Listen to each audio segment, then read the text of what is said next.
Hey guys, here is a pretty important topic I wanted to talk about with you.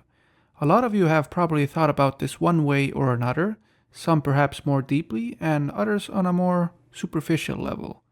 Namely, do you have a Bitcoin portfolio strategy that will actually work out well for you in the long term? Why is this such an important topic? Well, some people treat crypto and even Bitcoin like a lottery ticket by just buying it and hoping it goes to the moon one day without thinking too much about it or having any kind of plan in place.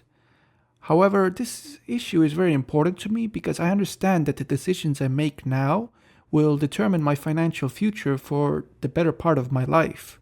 Nobody wants to be 70 years old and suddenly discover that they have to continue breaking their back by going to work while their health is failing. These are thoughts younger people often push out of their minds by thinking that their retirement funds will solve all of their problems. However, this leads me to the next topic.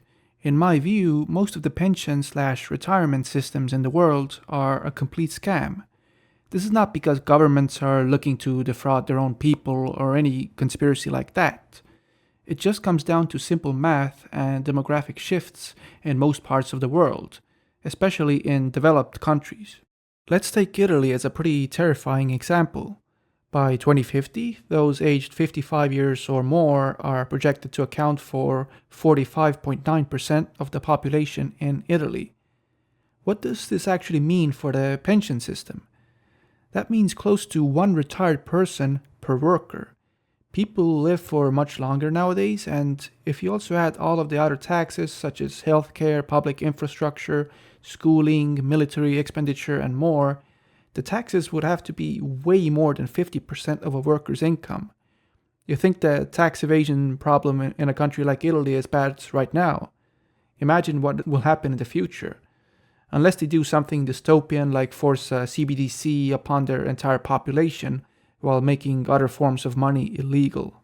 Anyway, even then, it is highly unlikely that you will get back the same amount of money in terms of purchasing power compared to what you put into the system. The money has to come from somewhere, either in the form of massively increased taxes on workers or some other source. For example, Norway has such a massive sovereign wealth fund from its oil profits that it could possibly subsidize such a fund, but this is a rare example. I know the retirement systems vary widely in different countries. For example, countries like the US focus more on personal retirement funds like 401k accounts. However, even then, the performance of such an account may not be enough for you to have the quality of life you want and need in the future. This is why I'm a huge advocate for making your own fund, not just for retirement age, but also for your more youthful years.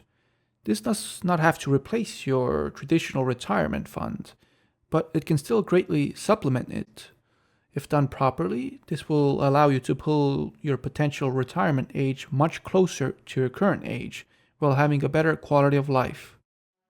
This is where I want to give you guys a quick crash course on the basics of portfolio theory and how Bitcoin and other crypto fits in it. I promise I will not include any complicated math and will make this very visually intuitive instead. So first, let's draw an X and Y axis.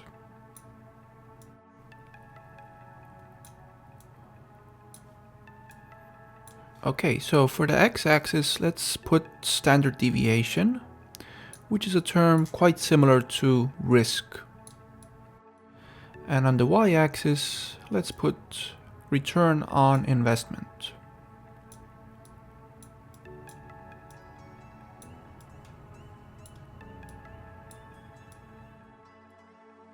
The first important observation here is that while returns can go negative, risk cannot. Cash is typically depicted somewhere here in the chart.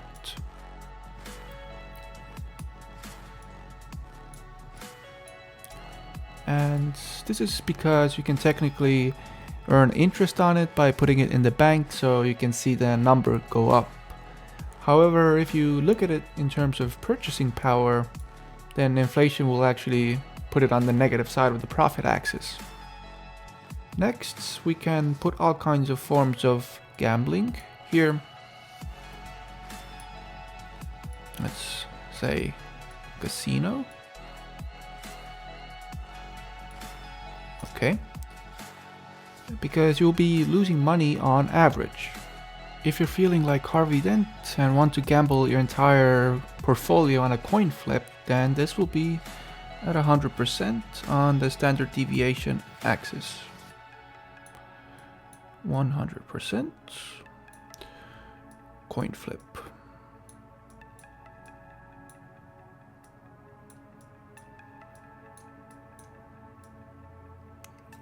Okay, so this is because your expected return is 0. 50% of the time you're going to lose 100% of your portfolio, and 50% of the time you're going to double your portfolio.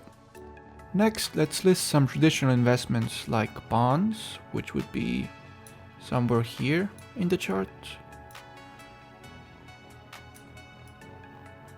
Then we can put stocks. Let's put them over here.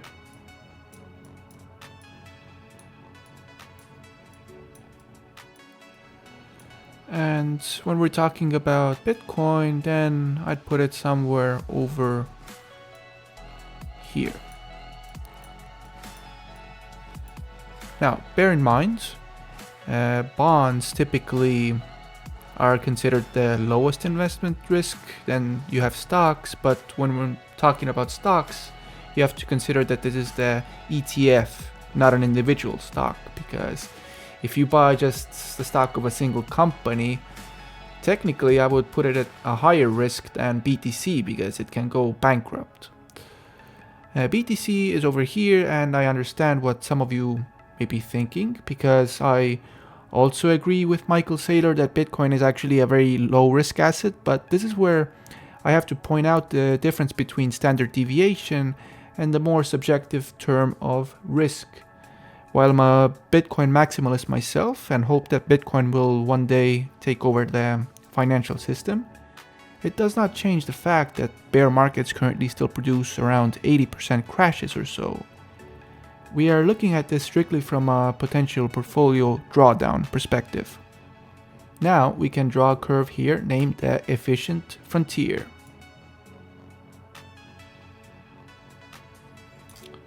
Okay, in a nutshell, this mathematical line depicts the best possible returns for a particular level of risk.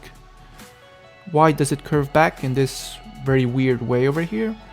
Well, it turns out that even when holding a very low risk asset like bonds, it is still lower risk to actually diversify, which will also produce higher gains. You have probably heard of the 60-40 portfolio, which is typically considered the gold standard for a balanced portfolio. So let's put 60-40 over here. Notice how if we allocate even more to stocks and less to bonds, it will still be at the same level of risk as holding just bonds. So we can put 75-25 over here. Bear in mind that the ideal portfolio does not have to be just a 60-40 stock to bond ratio portfolio at all. It can be any combination of assets, including Bitcoin, that lands on a similar point in the chart. Now, where would I put altcoins? Well, this is a tricky one. They can be put anywhere from here to over here. This is because, some coins can theoretically outperform Bitcoin in the short term while being very high on the standard deviation scale, while others will just go to zero immediately and it wouldn't even fit in the chart over here. It will be somewhere over here. But even if you created some kind of balanced altcoin portfolio, it will still land you somewhere, let's say over here. This means that you will have higher standard deviation while having less expected return on investment. And this also means that they would be further away from the efficient frontier compared to Bitcoin.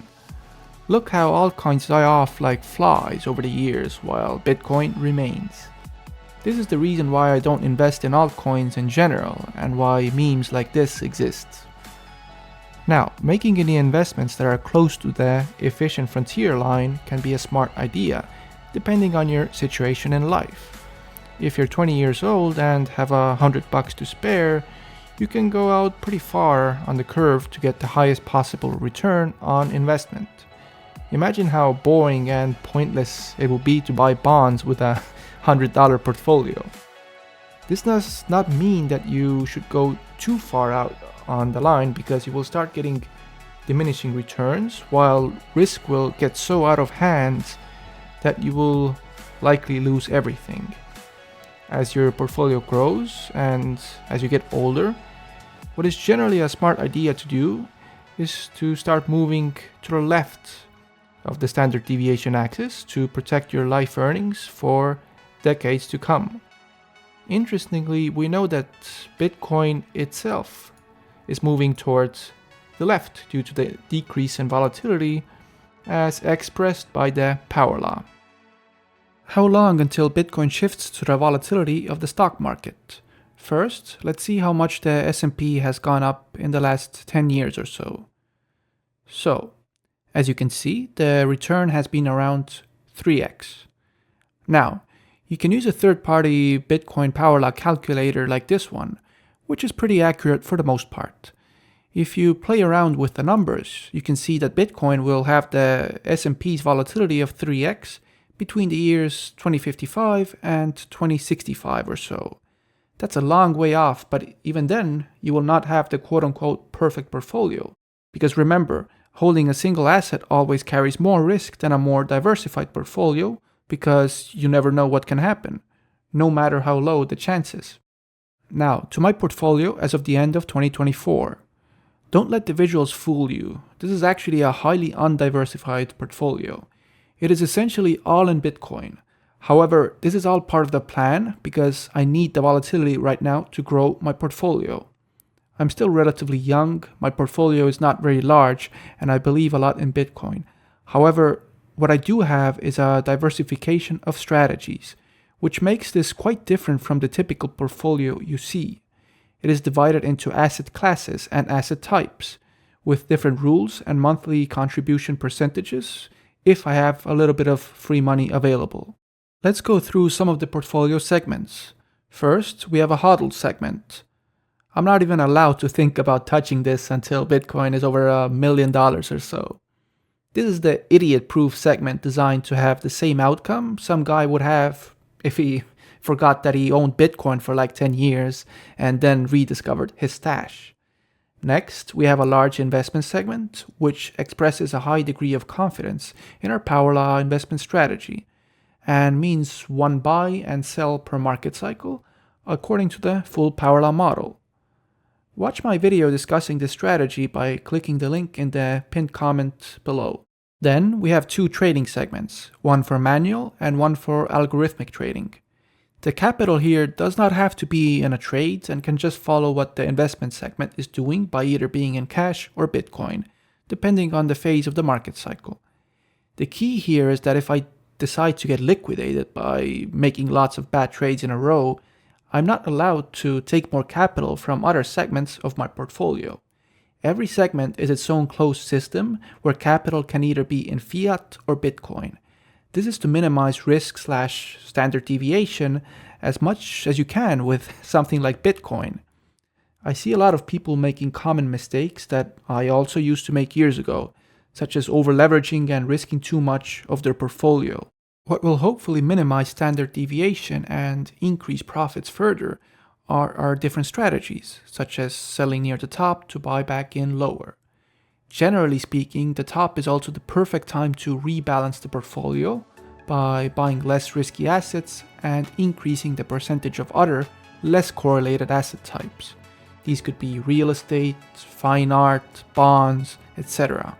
The saying is that the closest thing to a free lunch in investing is diversification, because you shift the math in your favor by reducing the percentage of overperforming assets due to them having a higher risk of a large correction, such as Bitcoin during a market top. The small segments for other assets are like mental placeholders for the future. Over time, I will add more and more assets to my portfolio and expand the allocation percentage of these in order to move toward the ideal portfolio. I have yearly goals that I write for myself that include extra diversification or certain target valuations.